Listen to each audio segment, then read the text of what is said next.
All right, guys, welcome back. It's me, Daniel, with VintageMagic.com. Welcome to Friday. It is Finance Friday. All right, today's topic is all about a question I've been getting all the time as of late. The crazy stock market, because the stock market's literally changing in 1 or 2 days by 1,000 points or so. The question is recession. What's going on? Should I sell out my cards? Should I sell my old cards? Vendors are changing their buy lists like crazy. I believe some of the vendors, the big conglomerates, I'm not going to name them, but they've basically changed their buy list about 20 to 30% in some cases. People are doing holiday flash sales and special sales and whatever. I mean, are people just selling out? I mean, what's going on? All right, so let me give you a couple back points here real quick. I feel like there is this crazy hysteria during this time of winter season. A lot of people don't understand the cyclical cycle of Magic the Gathering, old school, old cards. This is how it usually works. During the winter time, especially, people sell their cards to get cash either for their taxes coming up or to buy gifts for the holidays or to take positions off. But you understand something. That is the worst time to ever sell your cards if you need to sell your cards.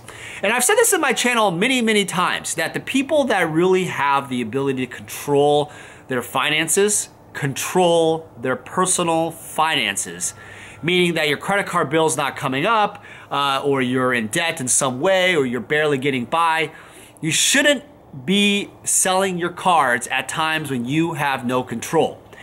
So basically what that means is people that are just selling, and the stuff that you've seen that really have no control, those crazy low sales that you've seen, I don't even account for them because I see them as a buying opportunity. I mean, in fact, I bought some cards that are lower prices. I find it to be very funny because when the prices are higher and then people pay for them, it's kind of like you make almost double profit or some way. Like you just make more money out of it. I wouldn't say double profit, but you make more profit out of it. So the lesson to be learned in all of this like holiday selling and stuff is that if you are someone that thinks that you can just manipulate the market and basically not have enough cash on the sidelines to protect yourself and buy more at lower times, you're going to get hurt in the marketplace. All right, so probably you guys are confused, like, damn, what are you talking about? All right, so let me give you some kind of examples of people that you like yourself. You may be someone that has cards. So first off, if you're someone that has, let's say, $5,000, $10,000 cash laying around to buy cards, and you have the patience not to just sell your cards, great, buy them right now because they're lower. I mean, I'm not just selling you on it. The prices are lower than they are going to be in spring and summer. I talk about the cyclical market. The seasonality of the whole thing is spring and summer, it starts picking up quite a bit. Prices do jump up. The question though is in 2019, is the market going to be flat? And is it going to recover from these lower prices? To some people, this might be considered almost bubble territory. I don't consider it a bubble territory unless it like halves by no reason. But so far, people I think are correlating their stock market portfolio and their Magic portfolio and the decline of Bitcoin, for example. I think Bitcoin's like below 4,000, sometimes $3,300. $3,300 from the high of almost 18,000 plus. Holy mother of God. I've told you guys before about you cryptocurrency people. This thing is going to go to zero one day. I have no doubt in my mind it's going to go to $1,000 in 2019, something like that. Probably go to, honestly, below $1,000. If it goes to $1,000, that means it's going below $1,000. That's my speculation. I mean, I don't believe in it. I don't really buy it. Now, I'm not saying I don't understand. Like, I don't think the technology is cool, but I don't think the rise up has any legs to really justify the money. With all the political stuff going on, the tariffs in China, drama in certain corporate things. I think Johnson & Johnson just has some kind of lawsuit that just happened where its stock is getting hit like double digits. Those kind of like external factors you as an investor can never control really affect the marketplace, the stock market a lot. And then you look at your stock market portfolio, you're like, man, Is it going to be recession time for Magic? Do I have to sell? Are all these higher prices for the Power 9 that existed, or is it really going to stay around? My take on the Power 9 and the dual lands and the higher end cards of this. I've always said this stance. When you have like the quads, the quad pluses, the quad plus plus, the pristine, the black label, the 10, 10, 10, 10, you are in control of the market in some way. Let me explain to you. When you buy a quad plus card or a higher quality card, you effectively take that out of the marketplace. And if you buy more than one, it effectively really takes it out of the marketplace. And you're essentially, when it's time when collectors want those cards, you're like, whoa, yeah, I have the cards, but you're gonna pay the price that I wanna sell it at. Collectors would be like, no, I don't wanna do that. I'm gonna find some other example, someone cheaper. No, that's not how it works. Sorry. When it comes to the quads and the quad plus and the pristines, sorry, there's no other examples. And you can compare eBay all you want or whatever, but that's not a quad. That's not a quad plus. That's not a higher end basic plus. That's not it's too hard. It's even the basics sometimes are very hard.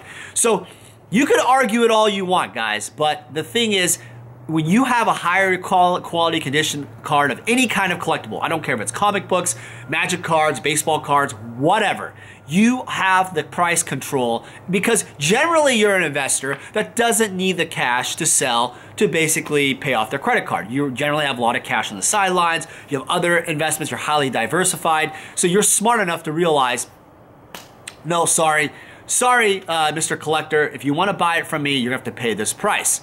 So, I've explained to you guys before on that. Now, as far as, here's the 9s and the 8s and the 7s, those kind of Power 9. Here's my take on that. My feeling is that unlimited cards are always going to be hit hard. And as you have seen, as I have said before, unlimited cards have gone down tremendous double-digit amounts. Main reason why? They are the first to be sold when you upgrade, and they are the entry point of collectors who, no offense, who really can't afford it anyway, who really are in the borderline, am I going to make a collection? Am I going to not make a collection? Should I pay off my college tuition, help my kids with the college? Should I buy that furnace? Understand that the collectors and unlimited, especially, and also lower end old school stuff, you guys are at the tipping point of your financial careers.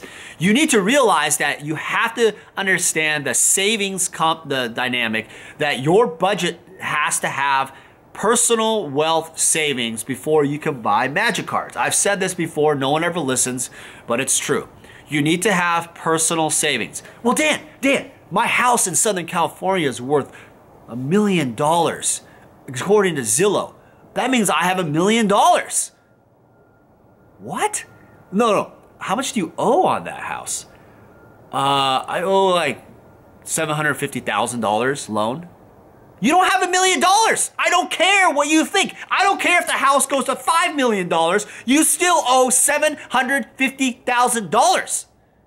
That's it. That's all I gotta say. Your net worth, and for those of you who don't understand what net worth is after, so this is, I'm probably getting okay, so it's basically sales minus expenses equals net worth. Okay, sales of your home, sales of your car. Oh, not the sticker value of your car, but the actual sale of the car minus all the dealer costs, whatever the hell you end up doing, that's the net worth. Same thing with business. Your actual, your Magic card minus the PayPal fee, eBay fee, whatever, right? That is the net worth. And you gotta pay for taxes on top of that. So keep all that in mind when you figure out your net worth. But remember, the people in unlimited buying, they really have this kind of fine line. They are not able to really hold and grow their portfolio. Now, I'm not saying you guys are dumb. I'm just saying that you gotta go with caution. And that's why I feel unlimited cards are always gonna get hammered really hard. I think unlimited power is gonna get hammered hard in some way too, because even though it's power 9, I think that it's not very strong. Let's talk about like the 7s and 8s, BGS 7, PSA 7s, 8s, whatever. I feel like those cards, remember, those are crackable old school Magic cards. People, like I saw like a PWCC auction last night, Alpha Pearl sell, BGS 8 sell for like less than $6 grand. to me, that's a decent price. It's fair for someone who wants to play the game. But that's dangerous for people thinking that alpha power is all 10 grand now, if it's near mint to mint. Remember, look at the card, not the grade. The card will give you the quality overall. Don't trust the graders. Look at the card. That BGS 8 Pearl, for example, had dings and nicks and white stuff here and there. That's not considered a mint card in the world of graded and graded cards. For ungraded Magic cards, it's not mint. You can't buy list that for a mint quality price. You can't get mint caliber prices. So that's more of what I call like an EX quality card, maybe LP if the surface is really played in the back or front, whatever. So keep that in mind, that you're not buying a near mint, you're not buying a mint card in ungraded terms. Don't get confused about that. Now, do I think that price of $6,000 for the Alpha Pearl, for example, BGS 8 was, it was probably a little less, like $5,800 was a good price? I think it's a fair price. I don't think it's a bad price, but it's a bad price if you can't afford to hold on to it for a while, and then transaction costs, you have to go off and sell it. It's always a bad price. If you don't have the capital to leverage those things, you're not gonna win. Now, there were some interesting sales like a BGS 9 beta time walk. Speaking of PWCC, BGS 9 time walk at Quad Plus sold for almost 10 grand.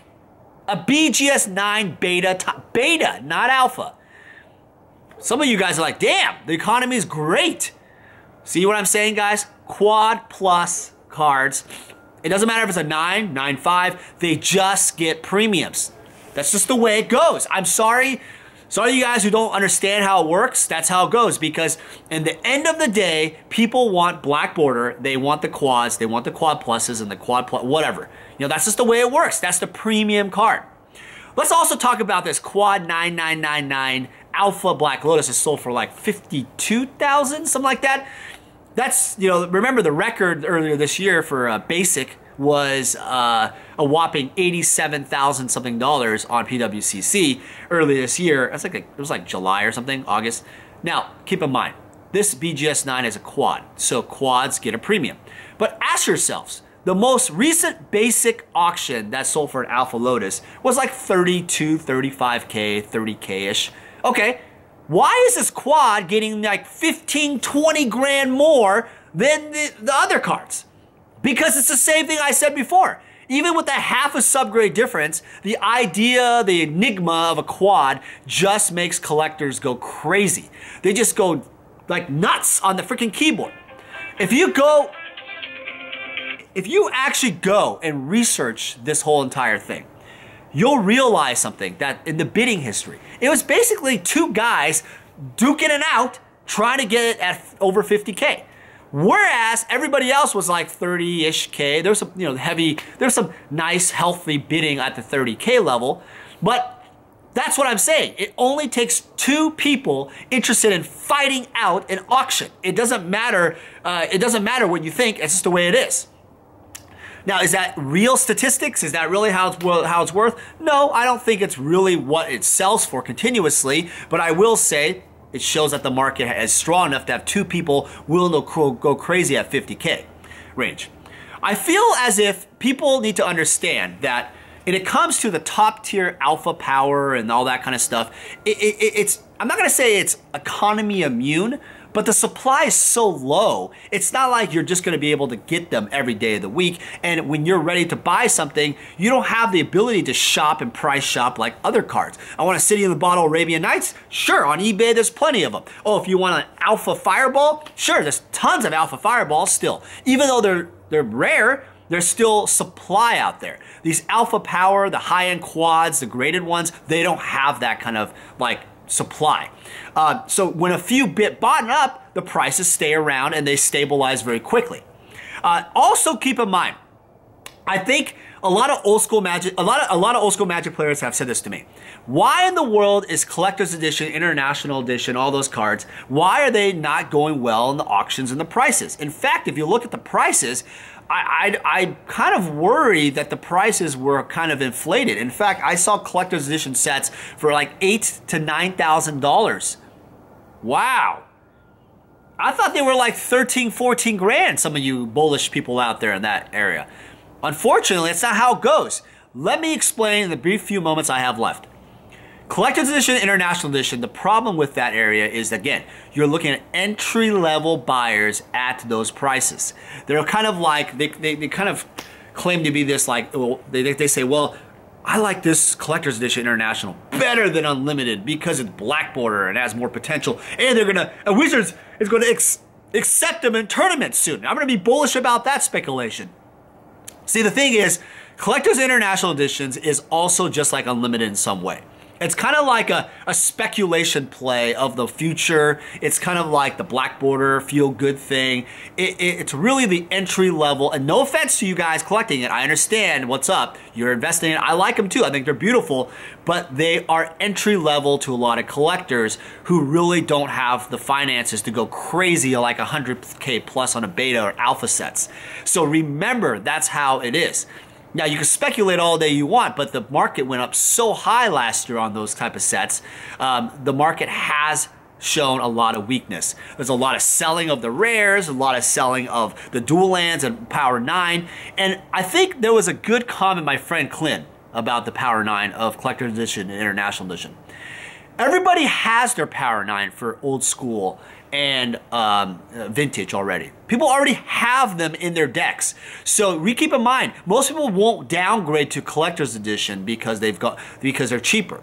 And then you have to realize, man, are those really gonna go up because of the fact that, well, they're Power 9 collectors, everybody wants Power 9, there's gonna be more growth in old school. See, that speculation of growth in old school and Power 9 related CE and IE, I feel like it's a very interesting topic, and I think it's something that you have to realize it's not going to, that's why I think CE and IE was gonna stick around for a flatline price or lower for a while.